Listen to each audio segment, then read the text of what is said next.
now is ready for our last lesson in our percent unit. So this one's going to be very similar to the last one. We're going to be solving some problems where we're missing a piece of information. It might be the whole, it might be the part, it might be the percent. And we're going to solve them in two different ways. One is with our percent proportion that we were working on last one. That part over whole is percent over 100. But we're also going to use a double number line. Okay? It's just another way to kind of visualize what's going on in a problem. So here's the basic idea behind a double number line. If you remember, percent always means out of 100. So one of the two lines is always going to be your percent. So it's going to go from 0% up to 100%. The bottom half of the line are the numbers from your problem, okay? 100% of whatever number it might be.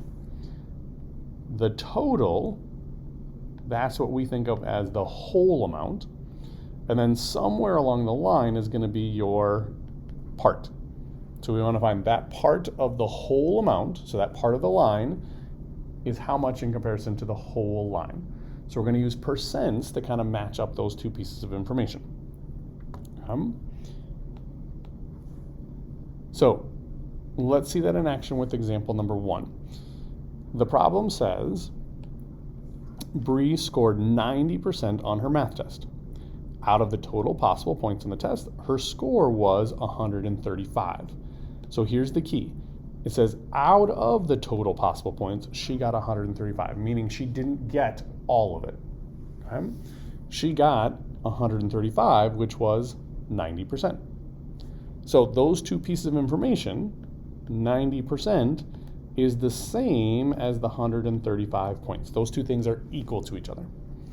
So come down here to our double number line. So along the top we have our percent. Okay? Remember, we always go up to 100%, and here they put the percent from our particular problem, 90. Well, we know 135 is the same as 90. So on the bottom, we put the 135. We want those two pieces of information to match up with each other because they're both equal to the same thing. 90% on the test is 135 points. So now we have to go do some additional work with the rest of the problem. So one of the things we have to do is we have to number our number line so we can figure out what's going on. So start with that top line. We go from 0 to 100, and we hit 90 along the way. Well, that sounds like they were counting by tens. So we go ahead and number the rest of ours. 10%, 20%, 30%, 40, 50, 60, 70, and 80%. I know it's kind of hard to read because we had to squeeze it in there a little bit. Okay. Along the bottom of the line, we need to find what we're counting by along the bottom so that we end up at 135 here. Well, if you look at it, we broke it up into 1, 2, 3, 4, 5, 6, 7, 8, 9 chunks, and we got to 135. So we do 135 divided by 9, and that gives us 15. 15 is what we are counting by along the bottom. Sometimes you'll be able to look at it and just kind of know what it's counting by. Sometimes we have to do a little bit of math. So we basically said, okay, if it took 9 of something to get to 135, what was that something? Well, in this case, it was 15.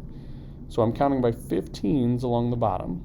15, 30, 45, 60, 75, 90, 105, 120, 135, and the last one would be 150.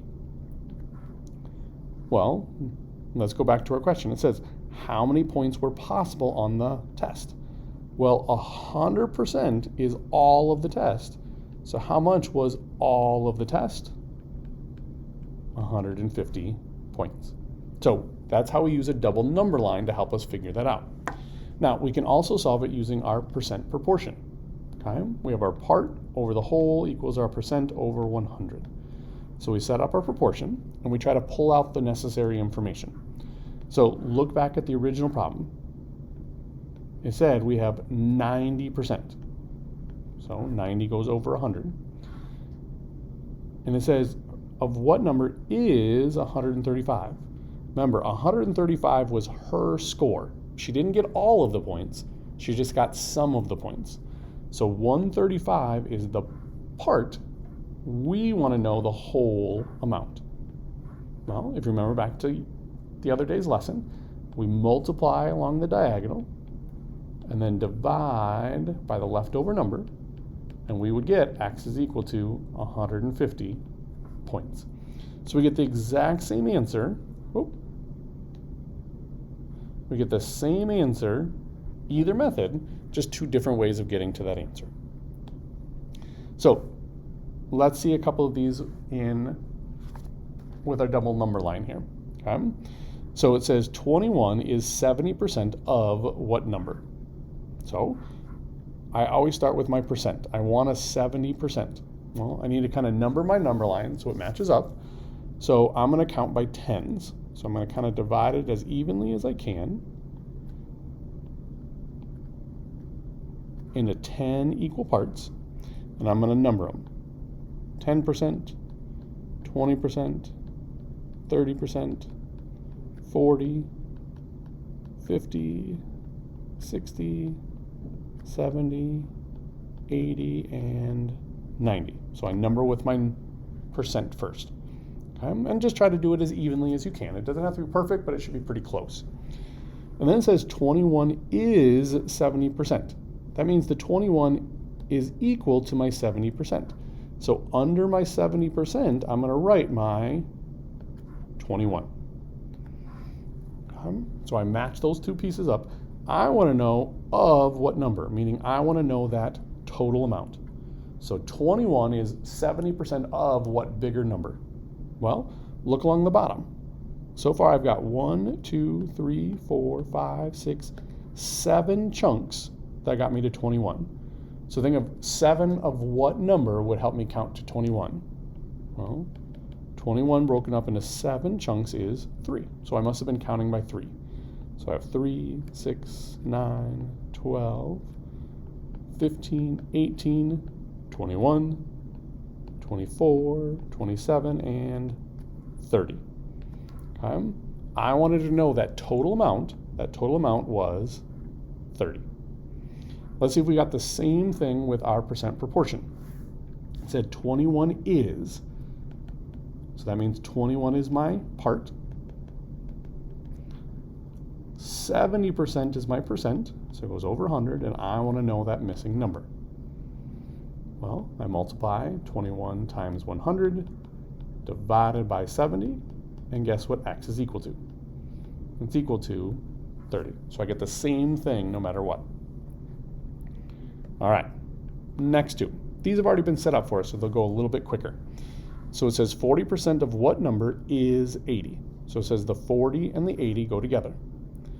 Well, I want to get to 100. I want to get to that whole amount. So along the top, I must have been counting by tens. So I number my number line going up with my percents. Along the bottom, I counted 1, 2, 3, 4 stops and got to 80. So what was I counting by 4 times to get to 80? Well, that would be 20. So 20, 40, 60, 80, 100, 120, 140, 160, 180, and 200. So my total, my whole amount is 200. All right, next one's a little bit different because we don't just go to 100%. They tell me 300% is 90. So my 300% and my 90 are the same. I want to know of what original number. Well, 300% is bigger than my number, so I need to find that smaller number that we started with. So look along the top. We have 0, 100, 200, 300. So they're counting by hundreds along the top. Along the bottom, I have 1, 2, 3 chunks that got me to 90.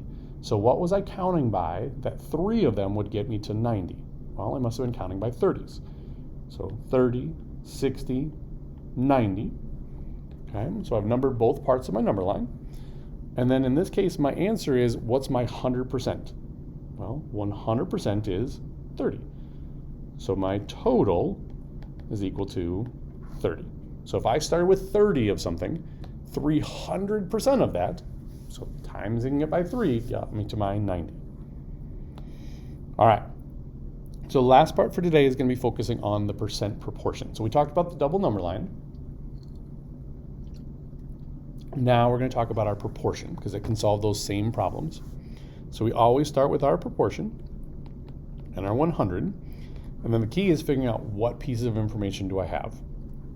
So 70% of what number is 112? Well, is my part, so that goes up here. 70 is my percent, it goes over 100. So x is my whole amount, because remember that is over of is my percent over 100. Well, I multiply along my diagonals. I divide by my leftover number, and I get x is equal to 160. All right, so let's come down to this one. It says 7.5%, well, that's my percent, so that goes over 100, is, of what number is 15? So 15 is my part, x is my whole.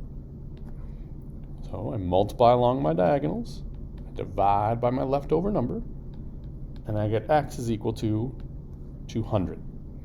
Now, think back to how we would do these when we were dealing with ratios. What would I do to 7.5 to get to 15? Well, I'd multiply by 2. So I do the same thing to my 100, and look, I'd still get 200. So it's all different strategies and different ways of solving a problem, just depending on what the numbers are. If the numbers play nicely, great. We can just figure out what I multiplied or divided by.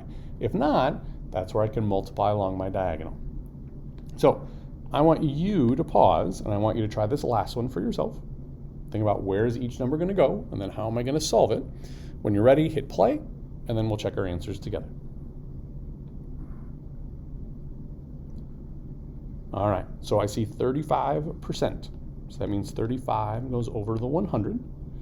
Of what number? Of is my whole, and I don't know it, so that's going to be my x, is 28. So 28 is my part. To solve it, I multiply the two that are diagonal, and then I divide by my leftover number, and I get x is equal to 80. Okay. All right, hopefully that was a good kind of introduction to this. We'll work on some of this together in class tomorrow. All right, but we're good for today.